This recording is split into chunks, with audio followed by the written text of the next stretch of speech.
Hello, I'm Tommy Moore from the Bartitsu Lab, and I just wanted to lay out some ABCs. And for me, the ABCs always be circling. Always be circling. And the reason for that is the golden algorithm of all fighting.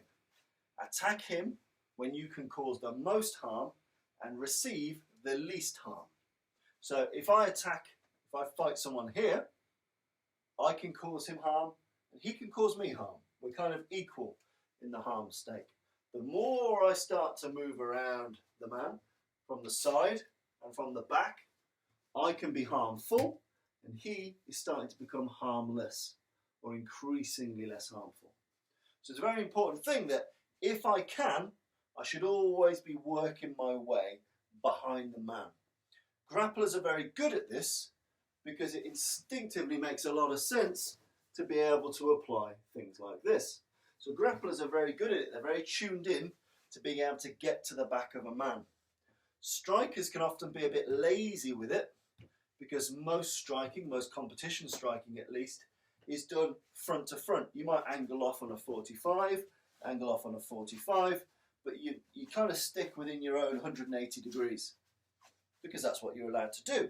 And that pervades then the self-defense community, the combatives community, because a lot of people obviously train in those sporting systems, as they should, because they bloody work.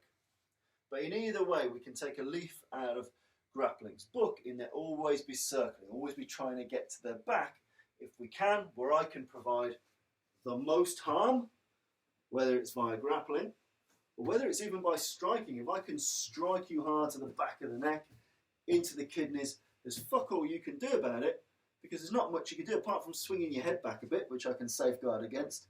There's really fuck all you can do. Whereas striking wise, I can go to town here, and grappling wise, it can be very, very dangerous. So when you think about the notion of always be circling, you want to be most harmful where he's most harmless. That's a very important thing. One of the best ways to get there, there's two good ways to get there. The first is when you use circular strikes. So I'm going to use for the camera a left forearm. So what I'm going to do is I'm going to use the forearm, in this instance like a forearm hook, and that's moved me somewhat round the side. And then I can easily keep going to the back. Once I'm at the back, I can grab the trachea, I can face bar, take his eyes, I can strangle him, all of these things. Bars, eyes, masks, strangles, cranks, whatever the fuck you want to do, or just really horrible, nasty shots that you can't really defend. All of these things you can take control of. But circular strikes allow you to get there, bang, with the least amount of fuss, because he's thinking, don't be hit by the forearm. In reality, you don't care. You might throw it as a lazy slap. Boom! You're just moving. You want to get rapidly around the sides and the back of the human.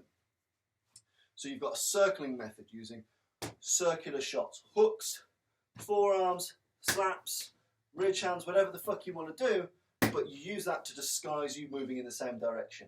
I'm moving super slow. Bosh! I've moved a bit here. Okay?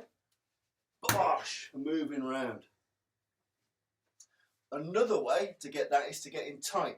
So you can move around, and that can be at greater lengths, or you can get in tight, so you can apply a drop step in, and then it's very easy to pivot around.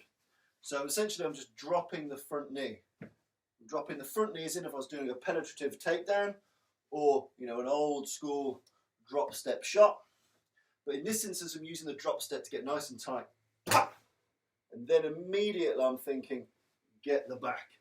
And that could be ducking under the arm, popping it through. You sometimes in that method you've got his arms to deal with, so you need to get good at pummeling to get around the sides, to get around the back. But ideally, if you start to think of your assaults, to start to think of your attacks as, I'm going to pay attention to my ABCs, always be circling until I'm very harmful and he's very harmless.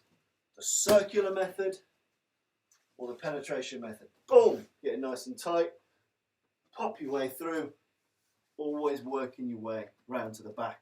Because from here, whether it's striking, barring, cranking, controlling, gouging, whatever you want to do, you've got a lot more options to be very dangerous and he's got very few to respond to you.